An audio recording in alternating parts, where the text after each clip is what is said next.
Dans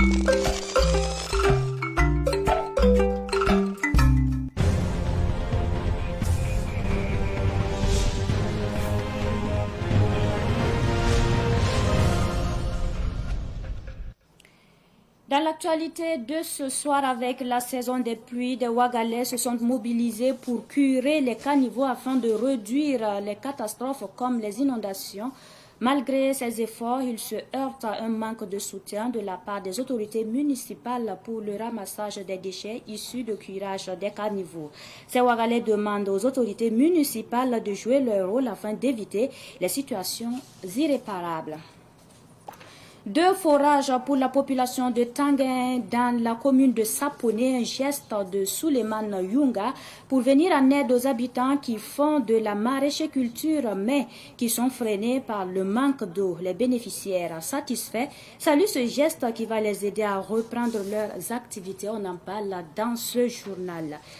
Et puis la marque chinoise Yutong met sur le marché des voitures le tout nouveau bus C12 Pro doté d'une technologie de pointe et de plusieurs commodités pour les compagnies de transport burkinabé.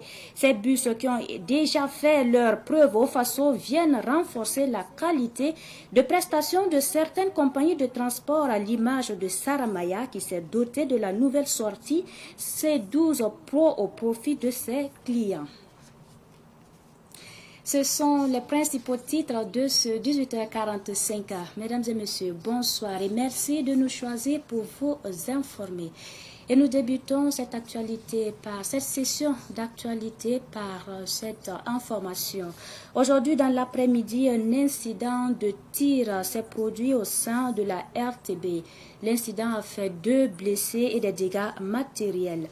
Une délégation ministérielle avec à la tête le ministre d'État en charge de la communication a rendu visite aux blessés et encouragé les équipes sur place. La RTB Télé est située près de la présidence du Faso. Et puis Mousbila Sankara, l'oncle de Thomas Sankara, a été enlevé hier à son domicile à la Padoua à Ouagadougou. Selon les informations, Mousbila Sankara revenait de la prière de 5 heures du matin lorsque des visiteurs se présentant comme des agents de l'ANR l'ont amené avec eux. Selon l'observateur Palga, les agents de l'ANR lui ont permis d'emporter ses médicaments tout en promettant de le ramener vers 4 heures. Cela fait plus de 24 heures que la famille Sankara n'a toujours pas de ses nouvelles. Mousbila Sankara a été ambassadeur du Burkina en Libye sous la présidence du capitaine Thomas Sankara.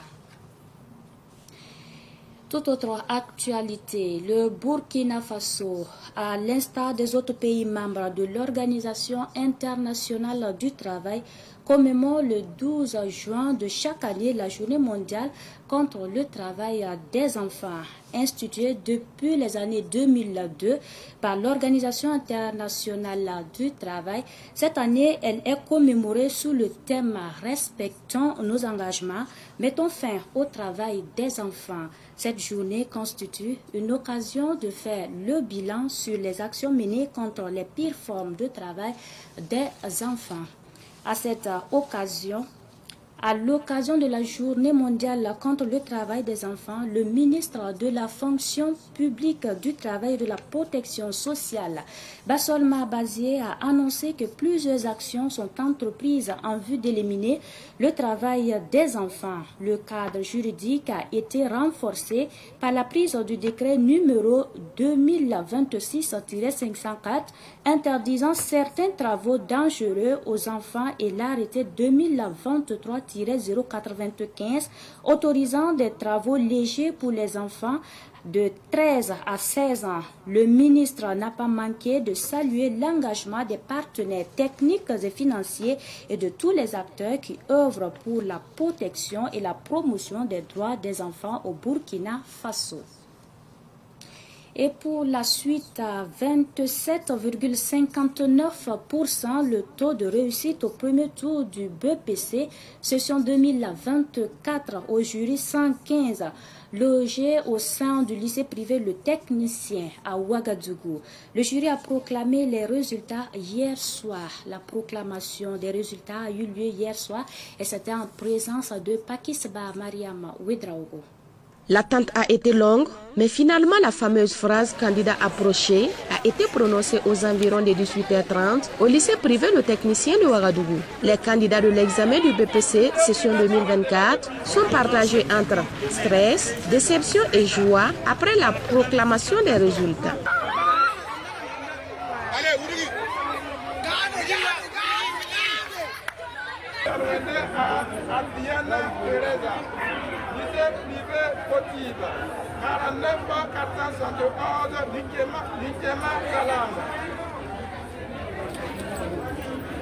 Les admis manifestent leur joie. Certains sont à leur première tentative, d'autres à leur deuxième ou plus. J'étais admis à l'examen du BPC session 2024 au premier tour.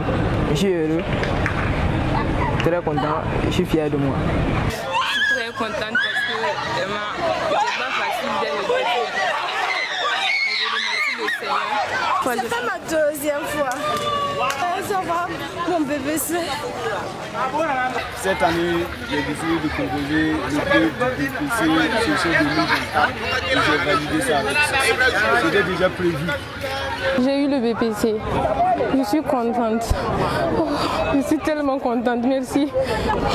Certains candidats sont accompagnés par leurs parents. Laetitia Ouattara, tout émue, manifeste sa joie. Son fils qui compose pour la première fois est admis. Je suis la maman Ouattara Brian. Il vient d'être admis à l'issue des épreuves du premier tour. Vraiment, je suis très contente. Ma joie est immense. Je ne sais pas comment m'exprimer. Je suis tellement heureuse. Mes mots même me manquent. Au jury 115 du centre du lycée privé Le Technicien, au total 348 inscrits, 332 candidats ont composé. On note 96 admis au premier tour, soit 27,59% de taux de succès et 141 au second tour, soit 40,52%. L'administration des épreuves du second tour est prévue ce vendredi. Autre sujet, je vous l'annonçais en titre. Les premières pluies de l'hivernage ont commencé. Des Ouagalais, pour éviter les inondations, curent les caniveaux. Mais bien souvent, ils n'ont pas l'accompagnement de la municipalité pour les aider au ramassage de ces ordures. Ils interpellent donc les autorités municipales. Vous les entendrez au micro de Ahmed Joël Compaoré. C'est déjà prévenu que cette année pluvieuse va vraiment... Il y aura assez de pluie, donc nous devons anticiper les choses en vraiment ravager les caniveaux, ce que nous voyons comme ordures. Voilà, souvent c'est l'incivisme, mais nous devons veiller à cela et évacuer tout ce qui est comme saleté dans les caniveaux et que la mairie aussi joue son rôle de venir ramasser ce qui est là pour aller exposer ça à un lieu bien donné. Nous devons veiller à ne pas vraiment polluer notre environnement, mais d'avoir des bacs de poubelles, des bacs où nous allons stocker ces ordures, voilà, pour éviter tout désagrément. Parce que les conséquences, nous allons les récolter après. Si on peut nous aider, avec des ordures qui sont là-bas, vraiment, souvent, nous aussi, on rentre pour ramasser ça un peu, jeter. Mais ça fait longtemps, pendant les pluies là, on a ramassé, mais jusqu'à l'air, nous aussi on n'a pas encore. Mais là, avant le mairie, ils avaient passé pour ramasser ça.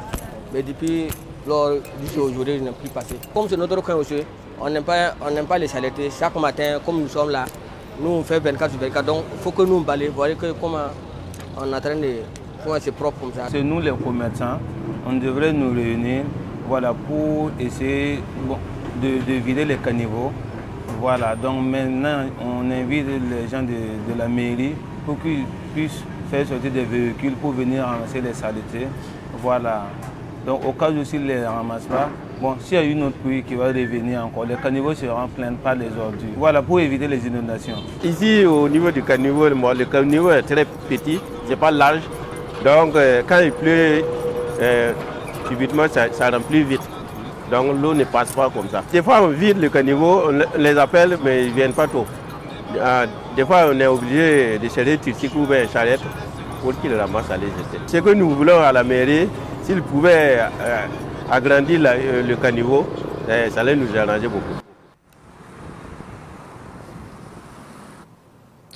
Et puis, le choix des semences agricoles constitue une étape cruciale dans la chaîne de production agricole.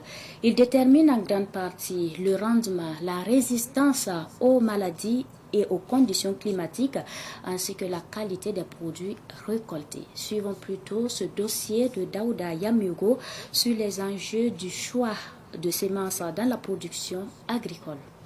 Les semences constituent 40% du rendement de la production agricole. Les conditions climatiques étant imprévisibles, choisir des semences adaptées au sol et au climat local est donc essentiel. Si vous avez une bonne semence de bonne qualité, vous avez déjà gagné 40% de vos productivités.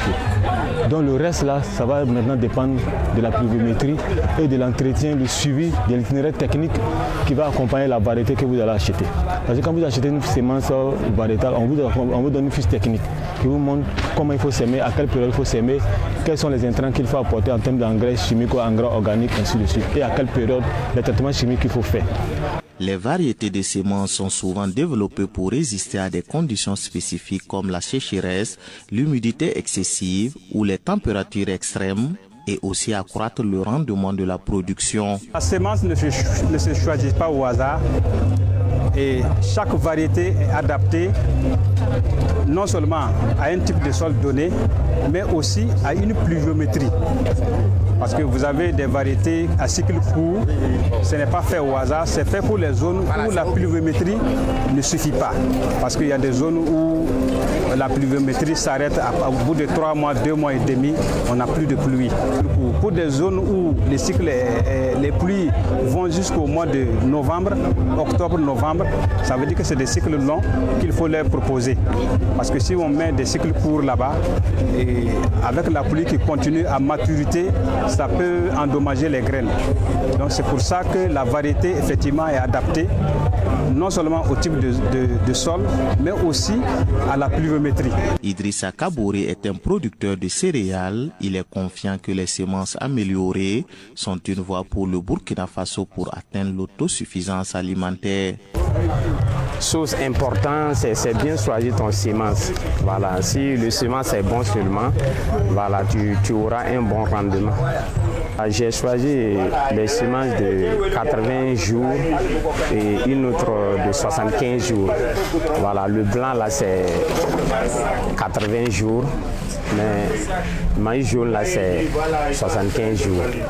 Ces semences prisées par de nombreux producteurs et présentées comme le chemin de l'autosuffisance alimentaire au Burkina Faso n'est pas perçue de la même par l'ensemble des Burkinabés. L'association Baobab, qui milite pour une production agroécologique depuis 2000, émet des inquiétudes sur leur impact sur l'environnement et la dépendance des producteurs vis-à-vis de ces semences. La multinationale ou le centre de recherche qui met au point une semence l'accompagne d'un paquet technologique.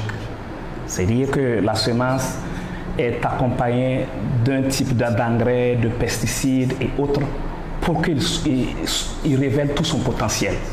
Et ces produits chimiques, déjà, au niveau environnemental, nuisent à la biodiversité. Vous avez les herbicides qui font perdre carrément toute la biodiversité végétale sur le sol. Il y a des types d'herbes qui ne poussent plus.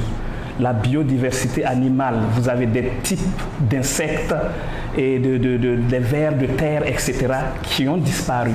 Donc, du coup, à ce niveau, nous ne pouvons pas considérer que la semence améliorée puisse protéger l'environnement, déjà en prenant en compte les produits chimiques qui l'accompagnent. Deuxième chose, la semence améliorée, généralement, n'a pas de mémoire reproductive. Elle n'est pas apte à se reproduire plusieurs fois dans le temps. Le choix des semences agricoles est une décision stratégique qui influence la réussite des cultures, la résistance face au changement climatique, aux maladies et aux insectes ravageurs. Cependant, leur impact sur l'environnement et la dépendance qu'elles créent restent les plus grandes équations du futur. Et puis, 2 forages pour soulager la peine de la population de Tanguin dans la commune de Sapone. L'œuvre est de Suleiman Yunga. Il a remis les 2 forages à la population du village hier. Samuel Moko. C'est dans ses promenades dans la zone que Suleiman Yunga a constaté que les jeunes de Tanguin à Sapone travaillaient avec passion dans la maraîchiculture, mais souffraient du manque d'eau. De retour à Ouagadougou, Suleiman Yunga a monté un projet pour venir en aide à cette population. Les jours que j'ai passé, j'ai trouvé que vraiment ils sont dans les besoins d'eau. Donc c'est pour ça que je me suis arrêté. On a posé ensemble, j'ai trouvé la solution ensemble. Voilà. Donc c'est pour ça que j'ai fait une demande au président capitaine Ibrahim Traoré. Il nous a aidés à faire le travail pour nous. Donc maintenant, il nous reste entretenir pour que les villageois puissent entretenir leur forage. Voilà, pour que c'est durable. C'est quelque chose de plus des années qu'on a fait pour eux. Pour le représentant des habitants de Tanguin, c'est une satisfaction totale. Aloïse Ouedraogo. Voyez comment est le bas-fond depuis que les forages ont été installés. C'est grâce à l'intercession de notre bienfaiteur Suleiman Yunga auprès du chef de l'État que les forages ont été réalisés. Le président du Faso, le capitaine Ibrahim Traoré, malgré ses multiples occupations sur le plan sécuritaire, a pensé à nous. Nous lui sommes reconnaissants. Il y a plus de 30 ans maintenant, nous cultivons le riz ici, mais à cause du manque d'eau, nous avons arrêté. Notre souhait est d'avoir plusieurs forages dans le village pour permettre aux jeunes de s'investir dans la maraîchiculture. Nous demandons aussi à ce qu'on voit le cas de notre barrage, car nous avons plus de 75 hectares réservés à la maraîchiculture et à la riziculture, mais nous sommes handicapés par le problème d'eau. Pour le chef du village Naba Boulga de Tanguin, l'œuvre de Suleiman Yunga est très surprenante. Nous apprécions positivement ce que Suleiman Yunga a fait pour nous.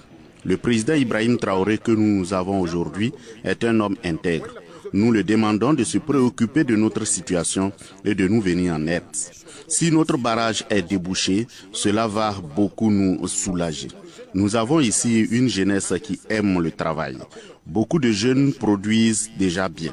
D'ici quelques jours, nos légumes vont renforcer les marchés Zeyar et autres étals des commerçants dans la périphérie de Ouagadougou. Les 2 forages ont un volume de 8,5 m3 pour l'un et 5 m3 pour l'autre. Le chef du village a invité les villageois à bien entretenir ces forages. Dernier point de ce journal. De nouveau dans le parc de Yutong Bus Burkina, une marque de bus chinois, le dernier bijou, le bus C12 Pro, ultra moderne avec une multifonction au volant, vient renforcer la qualité et le confort de la clientèle. Le bus a été présenté aux hommes de médias aujourd'hui. Fatih Sankara nous en dit plus. Doté d'une technologie de pointe, le tout nouveau bus C12 Pro allie facilité de conduite, forte capacité d'adaptation, confort et sécurité. Le C12 Pro de la marque chinoise Yutong est de rang mondial, ultra moderne avec une multifonction au volant. Le tout couronné par une garantie et un service après-vente attractif. C'est un jour spécial pour Yutong, pour Burkina, parce que nous avons allé Burkina depuis plus de 10 années. Et aujourd'hui, ça c'est pour un nouveau modèle de bus lancement. Yutong, nouveau bus C12 Pro. Et ça c'est un nouveau modèle comme Sahamaya, vous avez vu, nouveau modèle. La sécurité, la confortable et la qualité, ça c'est plus bien que d'autres marques. Ça c'est Yutong bus, on peut utiliser plus de 10 années. Et notre technique, ça vient Europe. Et ça c'est tous les pièces de bus, ça c'est exportation. Comme Allemagne, Saxe, comme ça. Et la moteur, on peut choisir comme le patron, Cummins, Weichai, c'est comme ça. Et boîte de vitesse aussi, on peut choisir manuel, automatique, il n'y a pas de souci. Yutong, on peut fabriquer les bus via 7 mètres ou 28 mètres, comme ça. Grand bus, petit bus, il n'y a pas de souci. Yutong Bus Burkina a déjà fait ses preuves au pays des hommes intègres à la satisfaction des utilisateurs. C'est le cas de la compagnie de transport Salamaya qui utilise les bus Yutong depuis 2017. C'est avec joie que Salamaya va renforcer la qualité de ses prestations au profit de ses clients avec le bus Yutong C12 Pro. Avec le bus Yutong, la qualité est très très bonne.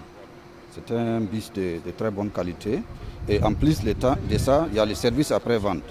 Parce que si vous avez un bus, vous n'avez pas un service après-vente, vous ne pourrez jamais vous en sortir.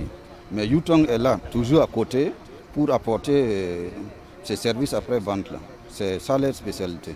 Ça fait 6 ans que nous utilisons la marque. Et on n'a pas pratiquement de problème avec ça. C'est une marque que nous recommandons beaucoup à tous nos collègues, nos partenaires. À ceux qui veulent entrer dans le transport et utiliser cette même marque, sans problème. Et le modèle est très confortable. Et la particularité de Salamaya, nous avons des places VIP et des places ordinaires. Mais avec le nouveau modèle, les places ordinaires sont comme des places VIP. C'est très spacieux comme vous l'avez remarqué. Donc nous invitons vraiment les clients à les tester voir. Yutong Bus est présent depuis plus de 10 ans au Burkina. À la cérémonie de présentation du nouveau bus Yutong 12 Pro, des présents ont été remis à des compagnies de transport telles que Salamaya, Staff et Setrof. Fin de cette session d'information. Merci pour votre constante fidélité. Bonsoir.